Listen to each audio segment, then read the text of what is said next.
যেই মেয়েটা তোমার টাচ করার পারমিশন দেয়, তুমি ওর থেকে আর এর চেয়ে বেশি কি চাও? তুমি কি চাও? ও তোমার জন্য জীবন দিয়া দিত।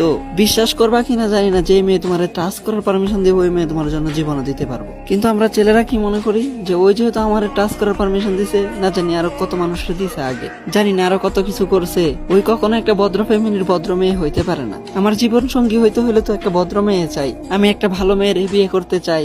দেখো ভাই, কারোর সাথে সম্পর্ক করে তার মনটা ভাঙ্গা দিও না। যদি ওই মানুষটার সাথে সারা জীবন নাই থাকতে পারো, তাহলে তারা আগে থেকে বইলা দিও তোমার সাথে আমার সম্পর্ক করা পসিবল হইব না। কিন্তু কাউরে ইউজ কইরা, ইউজের মানে তো বুঝোই তোমরা, এটা একদমই ঠিক না। কোনো একদিন তুমিও তো কোনো মেয়ের বাবা হইবা।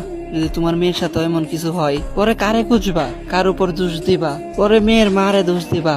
মারে বলবা যে তোর স্বভাব ভালো না, যে এই কারণে মেয়েটা এরকম হয়েছে। তোমার নিজেরও খেয়াল নাই যে অল্প বয়সে তুমিও কারো মেয়ের সাথে এরকমটা করছিলা, যে এই কারণে তোমার মেয়েটা এখন এরকম হয়েছে। কিন্তু ঘুরায় ফেরায় আইসা কিন্তু তোমার স্ত্রীর দোষ দিবা যে তোমার কারণে এরকমটা হয়েছে।